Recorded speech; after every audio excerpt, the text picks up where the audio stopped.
TV in Brazil is still pretty much, what we're using, but it's very different than the environment in the US. It's open TV, 98% penetration, cable is very, very small. So I'd say, one of the other things that we also think about is American celebrities, American programs, not really relevant there. One of the difficulties that we have in Brazil, not only Brazil, I think Latin America, is the US celebrities, the European celebrities are not relevant. People really, really, really don't know who they are. There's a 3% of the population, which is like the super affluents that understand who is Brad Pitt and Julia Roberts. 98% of the population, watches local soap operas. So that when you work in a global environment, in a global company that wants to do global marketing is a real challenge. Samir first, then James, on this question of income distribution. How does it affect the business that you work in?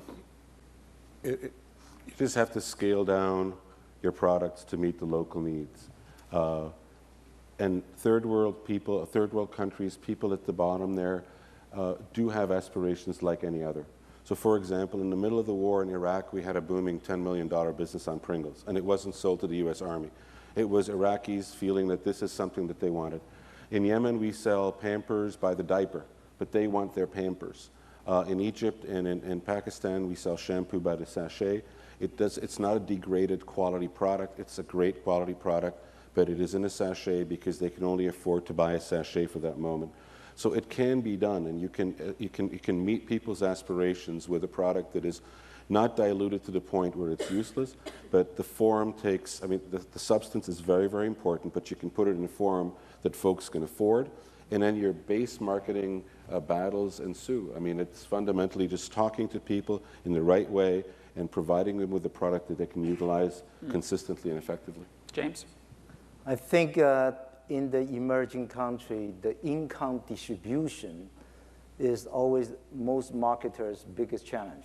Because unlike developed countries, the ratio of the income between the middle class and the lower middle and upper middle are quite big. So if you are the luxurious goods in China, now you're very lucky. You don't have to worry anything. You can take Louis Vuitton, you can get Gucci, you can come to China, you just do just fine. And we have a brand, La Prairie, and we'll just do fine in China. If you are in the lower price one, it's also simple. The mid-price one is the most challenging. And how do you really, generally you probably have to widen your price gap and multiple tier pricing.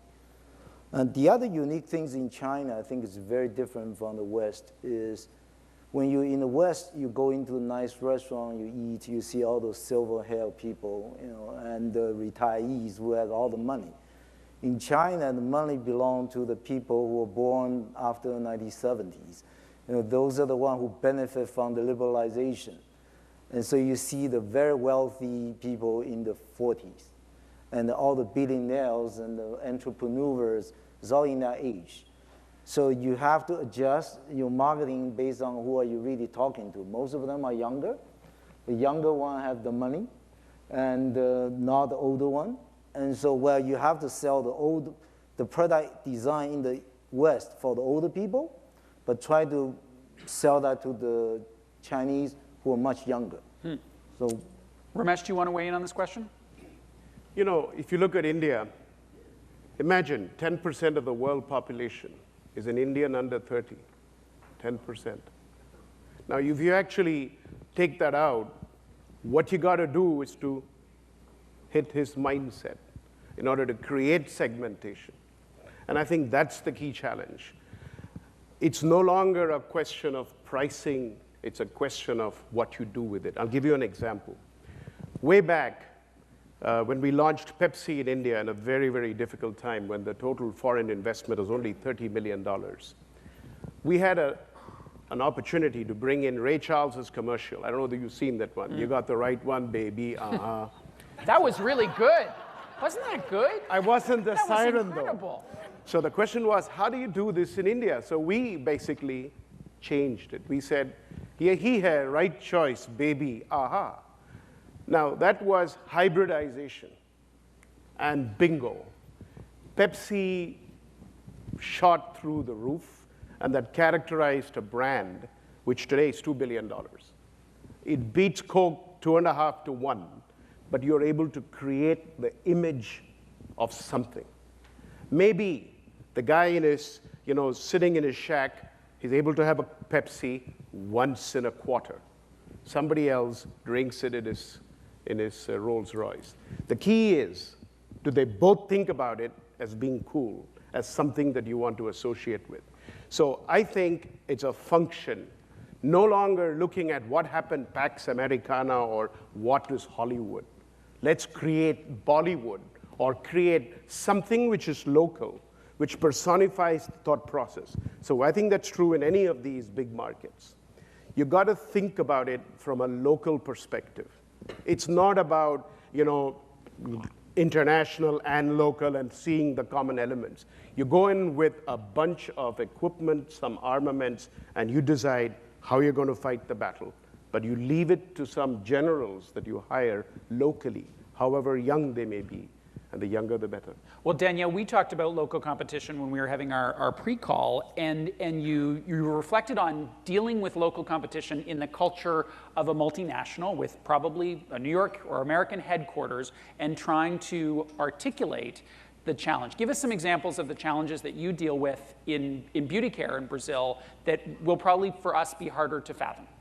So I think, two examples. One, in Latin America, the top 4 competitors that we have, they are local and they only operate in Latin America. So Natura in Brazil, who is the largest beauty care company in the country, now starting to expand to some other countries in Latin America, but primarily Brazilian. Boticário, which is a franchise business, also in Brazil.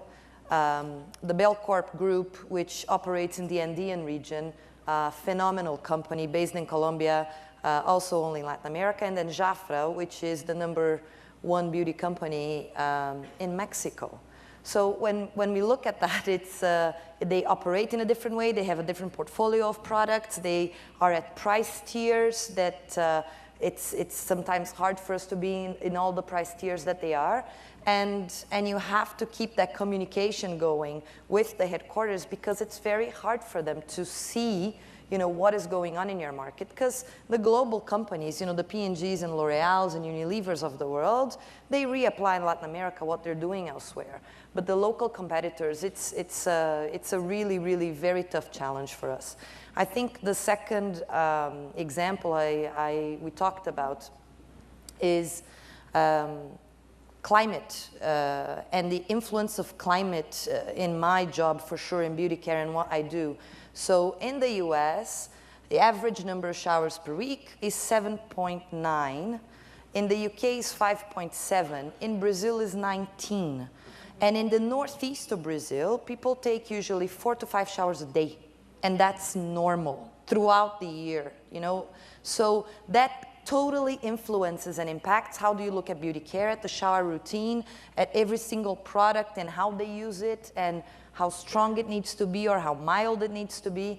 And it's something that is inherent to our region. Not necessarily so. I'd assume in the Middle East, I don't have the number, it's probably similar. But it is a major difference from the region versus North America, Western Europe, that when you are operating, again, in a global environment, how do you get the global groups and the company to understand what do I need to do to win in that local market?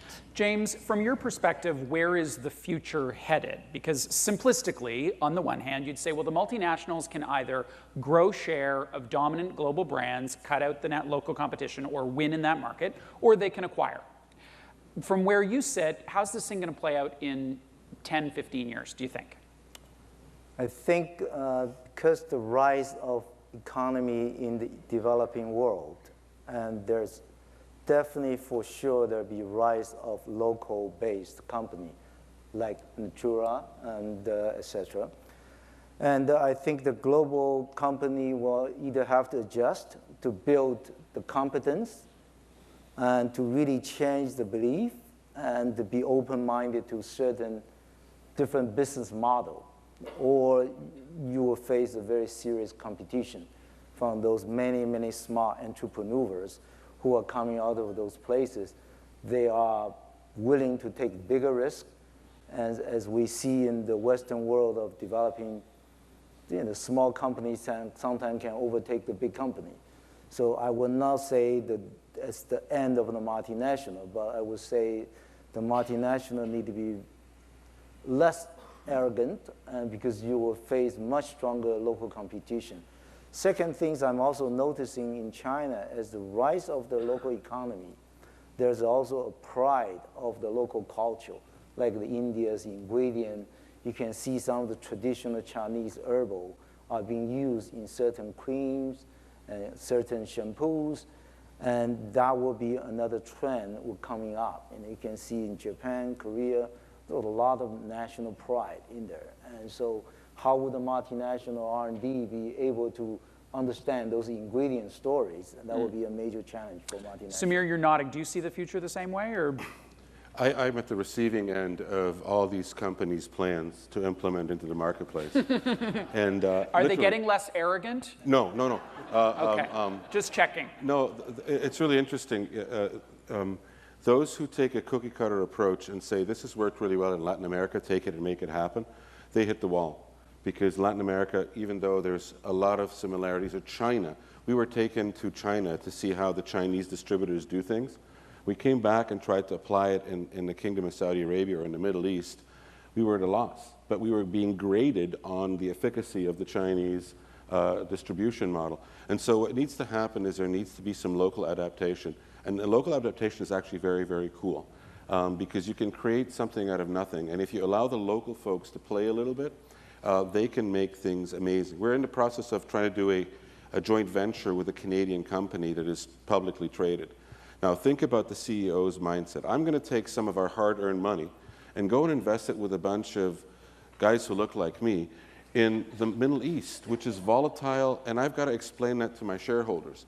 Whereas our shareholders sit there and go, we'll do it with our eyes closed. We know this area. We can maneuver through it. And the lesson, the more and more companies shy away from going and trying what the locals do, that will spell the demise of the multinational. The more and more multinationals are prepared to experiment, trust the fact that the local folks can make it happen for them, which used to be the case way back when Samir Hawa started and when Samir Sharif was there. They built local businesses, and it wasn't governed from outside. It was built from the bottom up. And that's kind of the way it needs to be looked at again, because it's becoming more granular, and you cannot just take the Italian model and apply it in Saudi or in China or in Brazil or in India. It needs to be localized in a big way. Danielle, in beauty care, you have a cost of goods sold issue that might be less relevant in other categories. How do you deal with that when some of the ingredients in your products are off the charts in local currency? So what we tend to do, and I think some companies are doing this very well today in the market, and the one that are doing better are winning there, is you take an ingredient that is, top of the line, and it's the newest invention in Japan or in France. And then when you go into the emerging economies, you think about how can I try to deliver the same benefit, but with a local supplier, because it is absolutely uneconomical, completely inviable for me to be selling products to the middle class in Brazil, importing raw ingredients from Japan. I just can't do that. So what we try to do is how do you develop the local supplier to get as close as possible to the end result, but based locally. I think L'Oreal does that really, really well today. They're probably, I think, the ones that are doing the best, and we're trying to do it as best as we can in skincare. But I think what Sir Martin was talking before about this dichotomy today of global and local, and I really believe that's where is going to be the next, I think, challenge for companies, because companies globalized, but now you do see a lot of things popping up around the world that are totally local, the local ingredients, the local stories, the local, celebrity, the local endorsers, and how do you find the sweet spot and the economies of scale of having a global business, but being very relevant to the local economy. I think that's probably our challenge. I think it's about three things. Customization, cost, and confidence. If you look at countries like what we're talking about, there's a lot of confidence. They're young anyway. Number two, there is a certain fundamental appreciation of customization. 700 million people in India have a mobile phone. Not all of them are smartphones by any means, but it'll get there. 700 million. So you have an ability to reach them. If you look at the cost structure, I'll give you something that you will probably connect with. Way back, Unilever in detergents believed in India that the market was in packaged detergents. Basically, they never thought about it in a bar soap. And I'll tell you what happened. Young fella comes inside, small entrepreneur, launches a bar soap at 1/3 the price,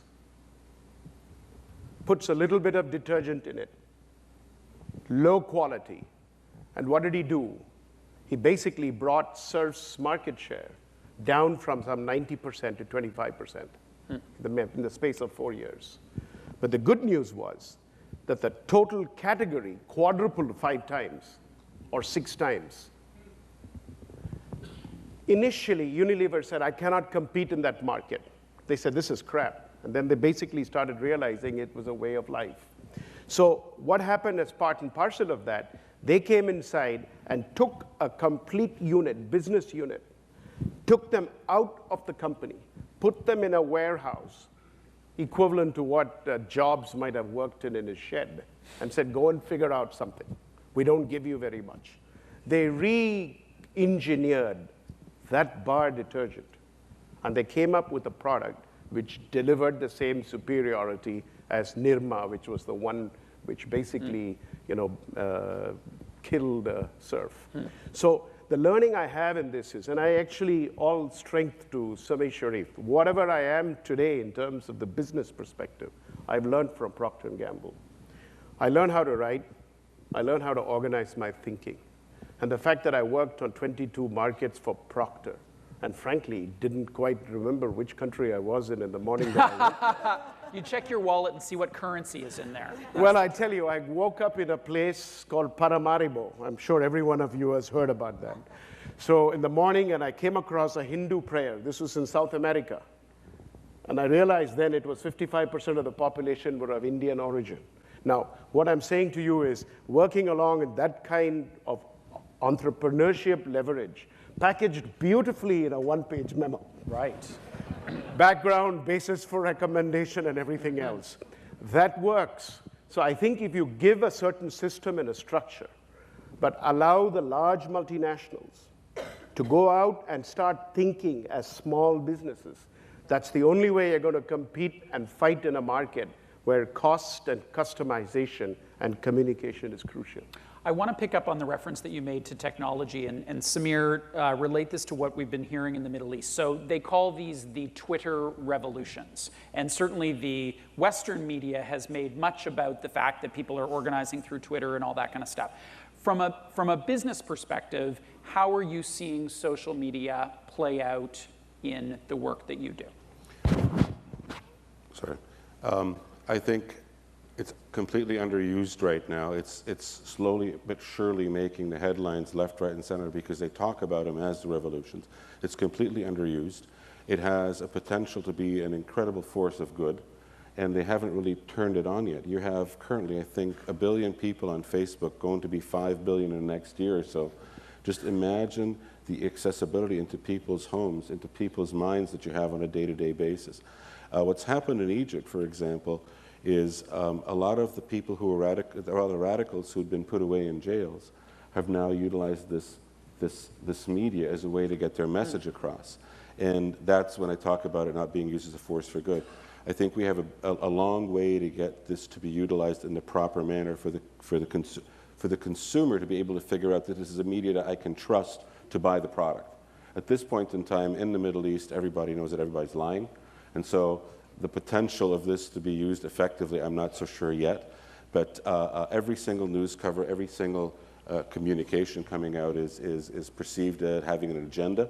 And if people overuse this medium right now, people will see right through the agenda. It goes back to building the relationship and that Steve Knox told about. There's a little bit of a way to go in the Middle East right now for it to be effective in a big way. James, technology in China. What is really happening? What is really relevant versus what we might think?